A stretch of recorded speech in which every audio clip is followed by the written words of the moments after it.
All right. Good morning, everyone. And thank you so much for joining us all here today. Today's shiur should be Le'ilu Nishmas, our dear friend Menachem ben Yisrael Yaakov, as well as my dear aunt Rivka Bas Gavriel Tzvi, and for Zaidi, Reb Shmuel ben Yosef Dov HaKohen, and B'schos l'refuah Shalema Bekarov, Meshalom ben Sarah Rachel, Miriam Basara, and Yair Yeshia ben Chaya Atara. I also want to make a special birthday announcement for my beautiful wife, Esti. Today is her 40th birthday. Happy birthday. I love you so much, and you're such an inspiration to myself and to a lot of other people, and I just wanted to say that I love you. Today we are on page 41 in the Or Avigdor for those who are following along. That's the end of it. We are on page 39 in the Or Avigdor for those who are following along. And today we're talking about the sixth advantage that the Bitachon has over the alchemist. And the alchemist is that individual that all he does is makes fool's gold and tries to sell it off, and he's got a bunch of different problems. And today we talk about a problem that alchemist has that the Bitachon never has. V'hashishi. And the sixth advantage of the Bitachon over the alchemist is Shebal HaKemiya Einoi Batuach Me'Eloim V'Hamadvim. That even though the alchemist has potential access to unlimited wealth, because this guy is making gold out of copper and zinc, he's never secure against an illness or any disease. And he's also not certain that he won't get into an accident and that he won't have any other mishaps. Right? He might get hurt on the job.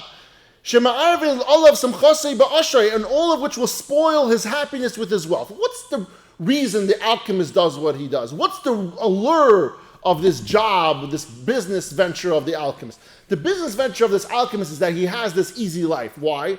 Because he makes all this money. Now, we know as a group that money isn't everything. And that money is not going to be the only factor in your life that's going to help you to have an easy life, right? Having Bitachon is understanding that everything in life is a factor. This alchemist, though, his thought process is that it's just money. So in this sixth advantage over the alchemist, what happens if the alchemist gets hurt on the job and he can no longer use his hands, his legs, or whatever he needs in order to make this gold, and now he's got nothing left? Or he just gets sick, and therefore the money that he has doesn't even help him. He can't even use it to have this beautiful, luxurious life. He doesn't get that advantage. And he goes further to say, these illnesses will not permit him to enjoy all the wealth that's available to him, and he won't have pleasure in the stores of gold and silver that he has acquired and piled up somewhere, that he hid away. But the person who has the Bitachon in Hashem, Batuach, is secure min hamadvim v'cheloim, against diseases and illnesses. It's not to say that you're never going to get sick or nothing's ever going to happen to you, but the understanding that those things come for a different reason. The person who has full Bitachon in Hashem, a person who's a real Eved Hashem, those things happen for a different reason. And over here, Rav Avigdor Miller and the Chavos together are going to kind of outline a few different things as to why someone might get hurt or something bad might happen to them. He says, despite all this, it sometimes does happen that a man who does have full Bitachon in Hashem is eloderech, that he does get sick or he gets ill, ela al derech kapara. But when this occurs, it's for his own benefit and it's for some form of atonement, some form of kapara for this individual. Rav Avigdor Miller gives an example. He says, if I went over to you and I said, you owe me 10 grand, right? You borrowed that from me, but in lieu of the 10 grand, I'm going to smack you across the face. I bet you're putting your face out right there. You're putting your face out right. Give me that smack. I'll forgive the 10 grand, right? So that's what it's like sometimes. The person who's a Baal Bitachon, when they do have some sort of shortfall, whether it comes in the form of a physical illness, mental illness, or a financial struggle, or some other kind of family struggle, whatever that is, he understands that sometimes that's a kapara on something that he might have done. So he owes that 10 grand. And this is the way of Hashem saying, you know what? In lieu of you paying this big sum that you really owe me, you can get away with it with this small little fee, right? Just a slap across the face. right? And that's one of the ways that we think about this. Is in al derech hatmura. Alternately, the mishap may be in the form of an exchange. He says, Rav Av says that sometimes a person must have in their life certain experiences to build their character. When we're young, naive, and we don't know better, we're reckless. We don't have structure. We don't have a backbone. What life experience does for us is that we gain that backbone. We gain that structure.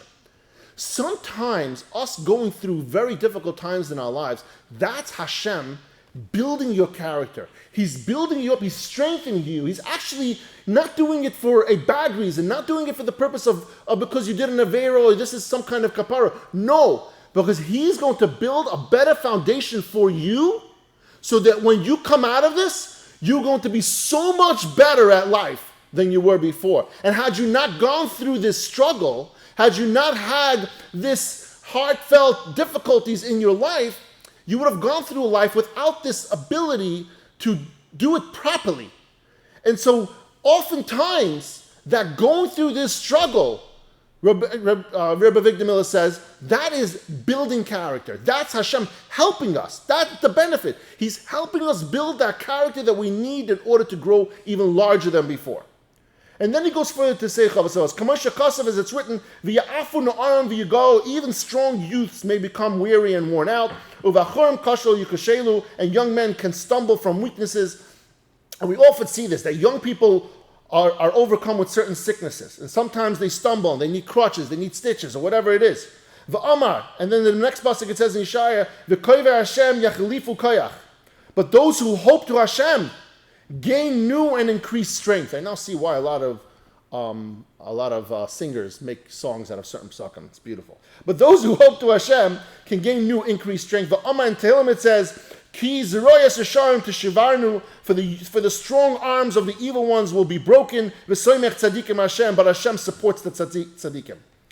Now, Rabbi Victor says, before we leave this sixth advantage, before we leave this subject, it's important to know that the Yetzer Hara is always lurking in the shadows and is always wanting to ambush us. And he puts these questions in our minds, and he says, what about this tzaddik? You see this tzaddik, he died young. You know that tzaddik, he's going through a difficult life. And so the sixth advantage of the Baal Bitachon over the alchemist gears us with the ammunition that we need to fight the Yetzer Hara. That next time the Yetzer Hara plants a seed in our mind and says, why are you so good? Look at that tzaddik, he's suffering. Look at this tzaddik, he died young. And so you might have these things like, why am I doing all this? Why am I trying to behave? Why am I trying to be a good Eved of Hashem? What's the point? Like all these good people are dying out. I see bad people having a great life. And so now you know a little bit that perhaps the pain and suffering that you see a tzaddik going through, maybe that tzaddik needs a little better bitachon building. Maybe he needs a better foundation. Maybe there's something that he needs to be forgiven for. He needs a kapara. Maybe what you see is a tiny minuscule of what he really deserves for something that he did in his life. Who knows? So now when the Yetzer Hara tries to push you off the road, and he tries to derail your growth and your thought process, you have the ammunition to fight back and say, you know what, it's not exactly the way we see it. No, I'm sorry, Yetzer Hara, get out of here. Why? Because I know you're trying to tell me one story, but in truth, there could be a bunch of other stories. I don't know what's going on in that person. As a matter of fact, that might be the best character building trait that this person has, and then not only is he a tzaddik today, but he's going to be the Gadol Adar in 10 years from now. And so when the Yetzer Hara comes to you next time, and he says, why are you doing all this? Now you have a little ammo. You have something to go back with and fight, something that won't let you give up, something that will continue to help you to grow in your bitachon in Hashem. Thank you, everyone, for joining us all here today. And as always, I love you all.